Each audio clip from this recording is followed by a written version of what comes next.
उपाध्यक्ष महोदय अपने भाषण में उन्होंने कहा कि मैंने आज तक ऐसी गरीबी के दर्शन नहीं किए जैसा कि मैं देख रहा हूँ। ऐसी गरीबी जब हम स्वतंत्र नहीं थे तब अवश्य देखने को मिलती थी, लेकिन स्वतंत्रता के पश्चात मैं पहली बार ऐसी गरीबी देश के किसी भाग में देख रहा हूँ। देश के विकास के काम को बढ़ाकर ही ऐसी गरीबी हम हटा सकते हैं। सरकारी उद्योगों की स्थिति अजीब है। हर संभव कोशिश से और सद्भाव बनाकर सरकारी उद्योगों के कर्मचारियों को आप अच्छा वेतन देते हैं और उन्हें रहने का अच्छा स्थान देते हैं, फिर भी घाटा होता है और देश का नुकसान होता है। कारण क्या है?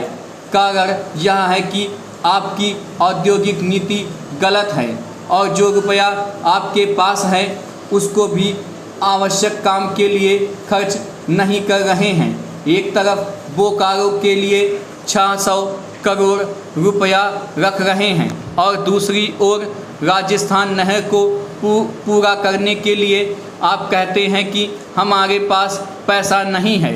एक ओर महाराष्ट्र के अंदर आप नई चीनी मिलें खोल रहे हैं और दूसरी ओर उत्तर प्रदेश और बिहार के अंदर कारखाने बंद हो रहे हैं या जो उनकी क्षमता है उस पर पूरे तौर पर काम नहीं कर रहे हैं या कोई औद्योगिक नीति नहीं है।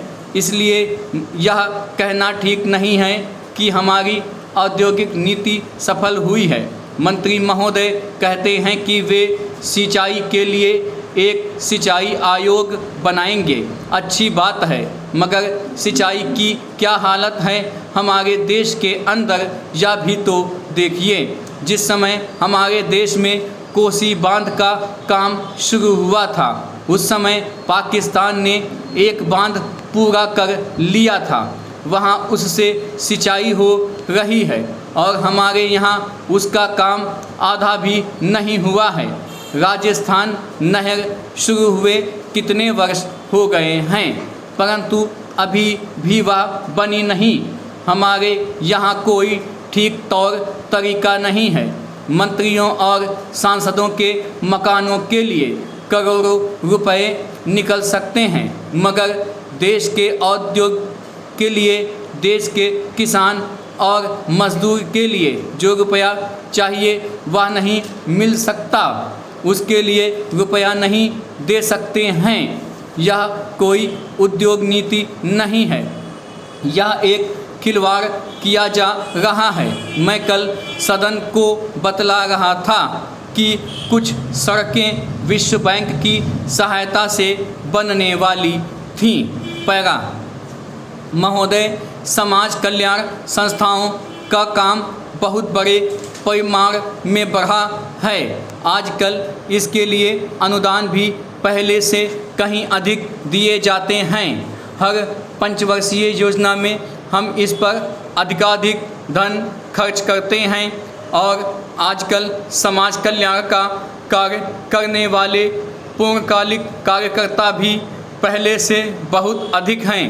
लेकिन मैं ऐसा अनुभव करती हूँ कि जैसे जैसे हमारे व्यय और कार्यक्रम बढ़ते जाते हैं वैसे वैसे इस काम में व्यक्तिगत उत्साह और लगन की भावना घटती जाती है। अध्यक्ष महोदय ने मिशनरी भावना का उल्लेख किया और मैं भी अनुभव करती हूँ कि आज वह नहीं है।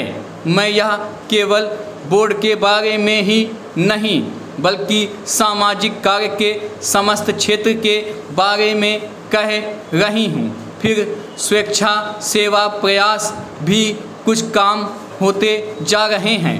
ऐसा भी होता है कि जब विचार संस्थाबद्ध हो जाते हैं तो उनमें कुछ ना कुछ आशययुक्त काम करने की भावना आ जाती है। यह मनुष्य का स्वभाव है, किंतु सारे सामाजिक कार्य का लक्ष्य तो उसी संवेदन के अभाव और निस्वार्थता पर संदेह के परिणामों से लड़ना है। जिसकी प्रायः मानव स्वभाव कहकर अनदेखी कर दी जाती है। मैं जानती हूँ कि जिस मिशनरी भावना से काम शुरू किए जाते हैं उन्हें बाद में उसी तरह बनाए रखना हमेशा संभव नहीं होता, लेकिन बेहतर संगठन खड़ा हो जाने के बाद समस्याओं के बेहतर हल निकलने चाहिए। अतः हमें केवल अनुदानों से ही संतोष नहीं कर लेना चाहिए, बल्कि यह ध्यान रखना चाहिए कि इस सामाजिक कार्य के पीछे जिससे कि सामाजिक परिवर्तन हो रहा है, उद्देश्य क्या है। बोर्ड सामाजिक रूपांतर का केवल साधन मात्र है। राजनीतिक और आर्थिक कामों में फंसे रहने के कारण हम सही दिशा में और सोद्देश्य सामाजिक परिवर्तन की ओर काफ़ी ध्यान नहीं दे पा रहे हैं, किंतु परिवर्तन तो हमारे अपने विकास और विश्व की घटनाओं के कारण जो हमारे जीवन और समाज पर निरंतर प्रभाव डालता है स्वतः आ रहा है। हमारे होनहार युवक और युवतियां संसार के घटना चक्र से निरंतर प्रभावित हैं और कहीं भी कुछ होता है तो वह हमें भी अवश्य छू जाता है। लेकिन परिवर्तन का इस प्रकार केवल उपोत्पाद के रूप में या अप्रत्यक्ष रूप में आना पर्याप्त नहीं। हमारी अपनी अनेक समस्याएं हैं जो हमारे अनुभव की दृष्टि से विशेष प्रकार की हैं। पैरा महोदय एक उदाहरण है जो बोर्ड के सीधे कार्यक्षेत्र में नहीं आता, फिर भी वह है सामाजिक अपव्यय को रोकने के महत्व का। विवाहों और भोजों आदि में जो धन का अपव्यय होता है वह घटने के बजाय बढ़ रहा है। विकास से जिन लोगों को लाभ पहुंचा है वे दूसरों पर अपनी सफलता का रोब गांठना चाहते हैं। दहेज का विरोध जो कुछ समय पहले काफ़ी ज्वलंत प्रश्न था अब पीछे पड़ गया है। यद्यपि यह कुरीति आज भी उसी तरह जीवित है।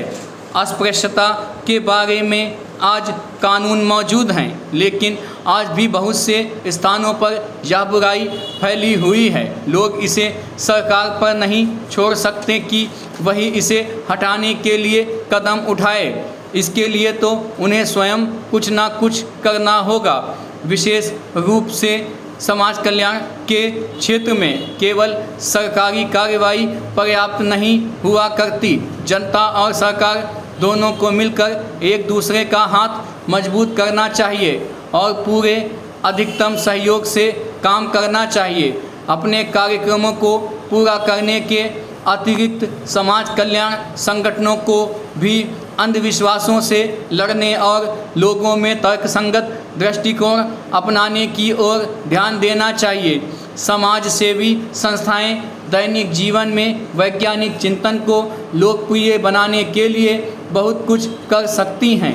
जाति या समाज के नाते हम लोगों को स्वास्थ्य और शिक्षा की ओर कहीं अधिक ध्यान देने की आवश्यकता है।